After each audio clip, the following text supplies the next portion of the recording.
बेटा आपका फिर से आपके अपने YouTube चैनल पर स्वागत है।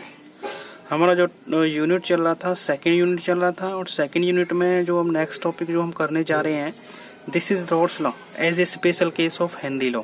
ठीक है, अब ध्यान रखना है, रॉड्स लॉ भी हमने किया है और हेनरी लॉ भी हमने किया है। ये एक दूसरे के स्पेशल केस में आते हैं और वो स्पेशल केस हम करने जा रहे हैं। आपको ध्यान से थोड़ा टॉपिक को देखना है, इम्पोर्टेंट टॉपिक है। ठीक है, तो देखिए आप कि जो रॉड्स लॉ है, हम जानते हैं रॉड्स लॉ जो एप्लीकेबल था वो एप्लीकेबल किसके लिए था? सॉलिड एंड लिक्विड टाइप के सॉल्यूशन के लिए। ठीक है, और जो रॉड्स लॉ आया था वो हमने अगर सॉल्यूशन में कंपोनेंट ए लेके चल रहा हूँ मैं यहाँ, जैसे लास्ट में भी हम ए यूज करते आ रहे हैं। अगर सॉल्यूशन में कंपोनेंट ए आपका वोलेटाइल है तो जो वेपर प्रेशर होगा इस वोलेटाइल कंपोनेंट का वो किसके डायरेक्टली प्रोपोर्शनल होगा? मोल फ्रैक्शन XA के डायरेक्टली प्रोपोर्शनल। जो लास्ट में रिजल्ट निकल के आया था वो आया था PA equals to PA not into में XA। This is Raoult's law. ये रॉड्स लॉ है, किसके लिए एप्लीकेबल होता है? ये वोलेटाइल कंपोनेंट्स के लिए। यहाँ पर PA है, ये बेटा टॉपिक ध्यान रखना, टॉपिक हम लास्ट में कर चुके हैं, अच्छे से कर चुके हैं। आप हमारी लास्ट वीडियो में इसको देख सकते हो। PA equals to PA not into में XA, it is Raoult's law. ठीक है, अब यहाँ पर PA क्या था? Vapour pressure of component A। PA nought vapour pressure of component A in pure state, and XA क्या है? Mole fraction of component A। जो ये PA नॉट है एक्चुअल में ये यहाँ प्रोपोर्शनलिटी कांस्टेंट है। क्या है बेटा? दिस इज प्रोपोर्शनलिटी कांस्टेंट, और इस प्रोपोर्शनलिटी कांस्टेंट को हम क्या नाम देते हैं?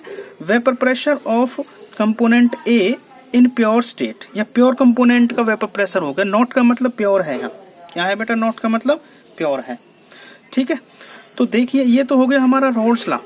ठीक है, बिल्कुल। और ये रॉड्स लॉ एप्लीकेबल कहाँ हुआ था? सॉलिड एंड लिक्विड टाइप के सॉल्यूशन में। ठीक है, और वहाँ और सॉलिड एंड लिक्विड टाइप के सॉल्यूशन में, और सॉलिड भी कैसा कंपोनेंट था? वोलेटाइल। ठीक है, दिस इज रॉड्स लॉ। ये तो रॉड्स लॉ है।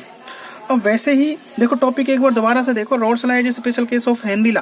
रॉड्स लॉ हेनरी लॉ के स्पेशल केस में आता है। वो आप कैसे प्रूव करोगे, वो हम प्रूव करने जा रहे हैं। तो सबसे पहले हमने रॉड्स लॉ समझ लिया कि रॉड्स लॉ होता क्या है। PA equals to PA not into में XA, it is Raoult's law.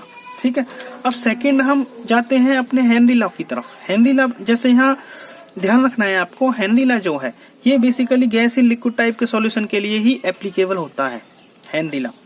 ठीक है, और यहाँ इसका जो रिलेशन रिजल्ट है वो किसके बराबर है? It is equals to P equals to KH into में X।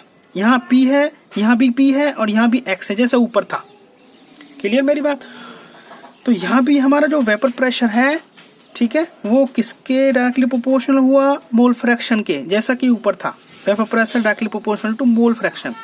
Here also vapour pressure is directly proportional to mole fraction, but basic difference क्या है दोनों में? यहाँ पर प्रोपोर्शनलिटी कांस्टेंट PA नॉट है, और यहाँ पर प्रोपोर्शनलिटी कांस्टेंट क्या है? KH। KH आपको जानते होंगे, KH था क्या? हेनरी कांस्टेंट जिसका नाम था। जो प्रोपोर्शनलिटी कांस्टेंट को हम क्या बता रहे थे, क्या नाम दे रहे थे? Henry constant, because it was used in the Henry law. तो दोनों में, रॉड्स लॉ में और हेनरी लॉ में बेसिक डिफरेंस जो है वो किसका आया बेटा? प्रोपोर्शनलिटी कांस्टेंट का, मींस PA नॉट और XA का। मैं वही बताने जा रहा हूँ। इसका मतलब क्या हुआ दोनों में? क्या लिख सकते हैं हम कि KH is equals to proportionality constant PA nought. लिख सकते हैं, नहीं लिख सकते? ये हो गया हमारा, लास्ट में मैंने यही बता दिया कि KH equals to proportionality constant PA nought, because these proportionality constant are the basic difference in both of the cases, Raoult's law as well as special case, Raoult's law as well as the Henry law. अब यहाँ पर जो PA nought था, PA nought Raoult's law का proportionality constant था, KH किसका था? Henry law का। इसका मतलब ये दोनों एक दूसरे के क्या होंगे? स्पेशल केस में आएंगे। बेटा क्लियर हो गया होगा? The difference in last two expressions is the proportionality constant PA naught, जो कि किसका केस था? रॉड्स लॉ का, एंड KH जो कि किसका था? हेनरी लॉ का। Hence Raoult's law is a special case of Henry law in which KH equals to PA naught. बेटा बात क्लियर हो गई होगी? ठीक है, अब हम आगे अपना अगला टॉपिक की तरफ चलते हैं, the difference and similarities between Raoult's law and Henry law. आपने रॉड्स लॉ भी पढ़ा, ठीक है, ये हमारे पास रॉड्स लॉ था PA equals to PA not into में XA। आपने हेनरी लॉ भी पढ़ा, P equals to KH into max. ठीक है, ये मैंने लिखा हुआ है कि जो हमारा रॉल्स लॉ है वो लिक्विड सॉल्यूशन के लिए एप्लीकेबल है, जिसमें सॉलिड लिक्विड टाइप का सॉल्यूशन यूज कर देते हैं और सॉलिड जो था वो कैसा था, वोलेटाइल। जो हेनरी लॉ है ये एप्लीकेबल किसके लिए है, गैस इन लिक्विड टाइप के सॉल्यूशन के लिए। यहाँ गैस जो कंपोनेंट है दिस इज वोलेटाइल। दोनों केस हम कर चुके हैं और दोनों केसेस में बेसिक सिमिलरिटीज क्या दिख रही है आपको कि यहाँ भी P, यहाँ X, यहाँ भी P, यहाँ भी X, मीन्स दोनों केसेस में वेपर प्रेशर जो है वो डायरेक्टली प्रोपोर्शनल किसके हुआ, मोल फ्रैक्शन के। This is mole fraction and this is mole fraction. Basic difference है दोनों में तो किसका है, प्रोपोर्शनलिटी कांस्टेंट का। यहाँ पर PA0 है तो यहाँ पर क्या है, KH। इसका मतलब हम बता सकते हैं स्पेशल केस में कि जो KH है वो किसके बराबर आएगा, PA0 के, या PA0 जो है वो किसके बराबर आएगा, KH के। This is the special case of Rawls law in the case of Henry law. बेटा समझ में आ गया होगा। अब जो टॉपिक जो हम करने जा रहे हैं वो सिमिलरिटीज और डिफरेंस है। सिमिलरिटीज में तो एक पॉइंट तो ये हो गया कि दोनों केसेस में वेपर प्रेशर डायरेक्टली प्रोपोर्शनल किसके है, मोल फ्रैक्शन के। एक तो सिमिलरिटीज ये हो गई। दूसरी सिमिलरिटीज जो देखनी है आपको, दूसरी सिमिलरिटीज आपको ये ध्यान रखनी है कि दोनों केसेस में जो हमारे पास वेपर प्रेशर है, ये दोनों केसेस में जो है चाहे वो रॉल्स लॉ है चाहे वो हेनरी लॉ है, दोनों केस एप्लीकेबल हैं। तो केवल किसके लिए एप्लीकेबल होंगे, वोलेटाइल कंपोनेंट्स के लिए। समझ में आ गई बात, किसके लिए एप्लीकेबल होंगे, वोलेटाइल कंपोनेंट्स के लिए। चाहे वो वोलेटाइल कंपोनेंट सॉलिड का है चाहे वो वोलेटाइल कंपोनेंट गैस का है। सॉलिड का मीन्स वो हो गया आपका सॉलिड सॉलिड लिक्विड टाइप का सॉल्यूशन, जहाँ एप्लीकेबल कौन सा लॉ हो रहा था, रॉल्स लॉ।